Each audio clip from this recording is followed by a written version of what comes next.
Our planet is a tapestry woven with the threads of countless lives, but over the centuries many of those threads have been broken, leaving behind only memories and fossils. We speak of extinction as a final, irreversible chapter, a full stop at the end of a creature's story. But what if for some it was merely a comma? What if in the deepest jungles, the most remote mountains, the darkest ocean trenches, some of these lost souls have managed to cling to existence, far from our prying eyes? This is the tantalizing possibility that has captivated explorers and scientists for generations. The mystery of a creature declared gone, yet whispered about in local legends and fleeting, blurry photographs, is a powerful one. It speaks to our deep-seated hope that we haven't completely severed our connection to the wilder, more ancient world. It's a fascination born of wonder and, perhaps a touch of guilt, a desire to believe that nature is more resilient than we give it credit for. In the early 20th century, the world bade farewell to a truly unique predator. The thylacine, or Tasmanian tiger as it was more commonly known, was not a cat at all, but the world's largest carnivorous marsupial.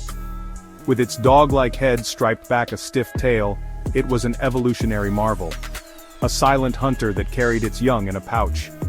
Its story is a tragic one, a tale of misunderstanding and persecution by European settlers who saw it as a threat to their livestock. Bounties were placed on its head, hunted, trapped, poisoned with ruthless efficiency. Its habitat dwindled, and its numbers plummeted.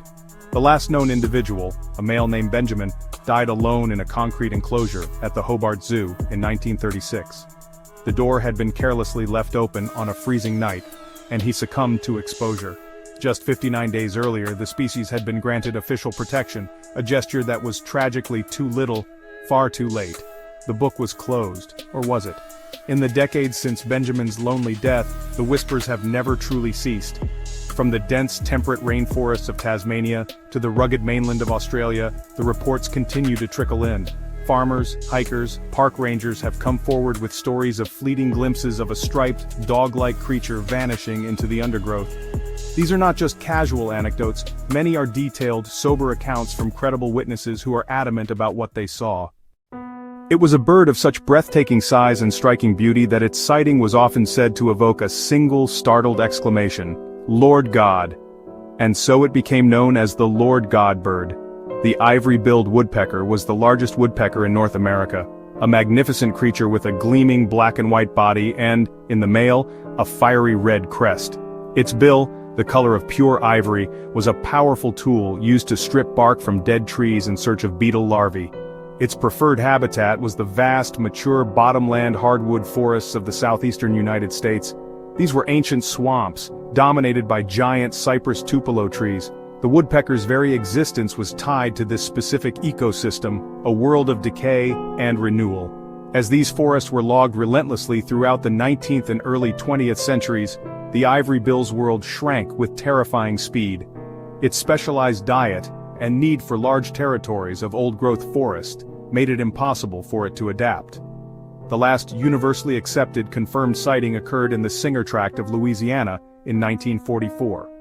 A single female, the last of her kind, was documented by the ornithologist James Tanner. After that, silence. The great forests were gone, and with them, it seemed, the Lord God bird. For over half a century it was held up as a textbook example of extinction caused by habitat destruction, a cautionary tale written across the skies of the American South. But then, in 2004, a flicker of hope. A kayaker in a remote swamp in Arkansas reported a close encounter with a large black and white woodpecker with a prominent crest. Ornithologists from the Cornell Lab of Ornithology and other institutions descended on the bayous, binoculars, recording equipment, and an unshakable belief that the impossible had happened. For millions of years, a gentle and enigmatic cetacean navigated the murky, silt-laden waters of China's longest river. The Baiji or Yangtze River dolphin was a remarkable creature. With a long, narrow beak and eyes that were barely functional in the turbid water, it relied almost entirely on sophisticated echolocation. In Chinese folklore, it was revered as the goddess of the Yangtze, a protector of fishermen, a spirit of the river. Its evolutionary lineage was ancient, having separated from other dolphins and porpoises tens of millions of years ago. It was a living fossil, perfectly adapted to its freshwater environment. But the 20th century brought unprecedented change to the Yangtze. The river became one of the world's busiest and most polluted waterways, relentless boat traffic, industrial pollution, deadly fishing gear. The primary culprit was rolling hook long lining. Lines with thousands of sharp, unbaited hooks dragged along the riverbed. The Baiji, unable to see the hooks, would become entangled and drown. Dam construction, especially the Three Gorges Dam, fragmented habitat and altered the river's flow. The goddess of the Yangtze was being strangled by development. In 2006, international scientists ran a 6-week visual and acoustic survey of the remaining habitat. They trawled the river from end to end, a desperate final attempt. They found nothing. In 2007, the Baiji was declared functionally extinct. It's almost impossible for us to even conceive of their numbers. The passenger pigeon was once the most abundant bird in North America, maybe the world. Their flocks weren't measured in thousands, but in billions. Eyewitness accounts from the 19th century talk about flocks that took hours, even days, to pass overhead. They darkened the sky from horizon to horizon, kind of like a biblical plague. The sound of their wings was described as a roar and a tornado of feathers. They really were a force of nature. Their migrations were one of the planet's great biological spectacles. When they landed to roost, their sheer weight could snap branches from massive trees. They moved across the continent in a nomadic search for food, mainly acorns, other nuts from the vast eastern forests. Their existence was communal on an epic scale, a single continent-spanning superorganism. But this abundance was, in the end, their undoing. People saw them as an inexhaustible resource. They were the cheapest source of protein. They were shot, netted, trapped on an industrial scale. Entire towns sprang up to process the birds, packing them into barrels, shipping them by railway to cities across the country.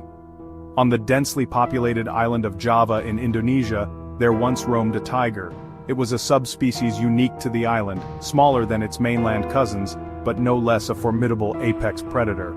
The Javan tiger was the king of the island's tropical rainforests, a solitary hunter that stalked wild boar deer banteng under the thick jungle canopy. Its presence shaped the entire ecosystem. As with so many of these stories, the arrival of a burgeoning human population spelled doom for the tiger. Forests were cleared at an alarming rate for rice paddies, teak plantation settlements. In 2017, a park ranger in Ujung Kulon photographed what he believed to be a Javan tiger killing a cow. The image was blurry, but it reignited debate among conservationists. In 2019, a strand of hair was found on a fence after a reported sighting.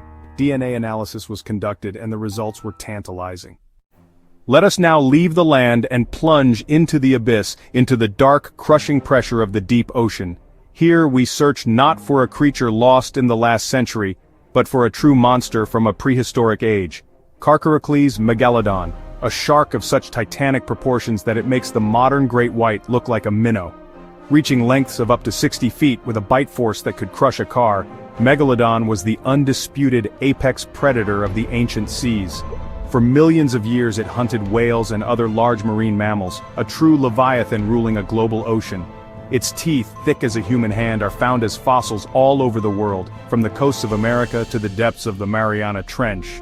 These teeth are the primary evidence we have of its reign. The fossil record shows that Megalodon disappeared around 3.6 million years ago, likely due to a cooling climate and a decline in its large prey.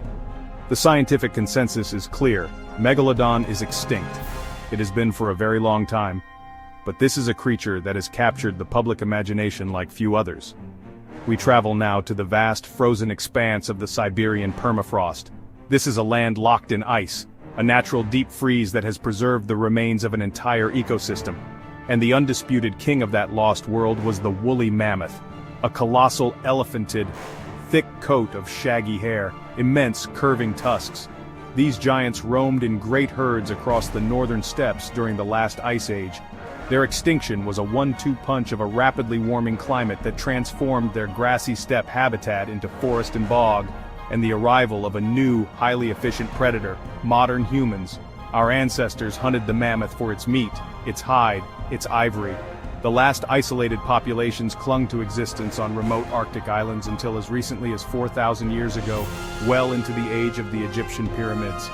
But in recent years, the thawing Siberian permafrost has begun to reveal its secrets. Incredibly well-preserved mammoth carcasses are emerging from the ice, some with skin, some with hair, some with liquid blood still intact. These are not fossils, they are frozen bodies. This has given rise to one of the most ambitious and controversial ideas in modern science: de-extinction. Scientists are now actively working to bring the woolly mammoth back to life. From the Tasmanian forests to the Siberian ice, the stories of these lost creatures resonate with a profound sense of wonder and loss.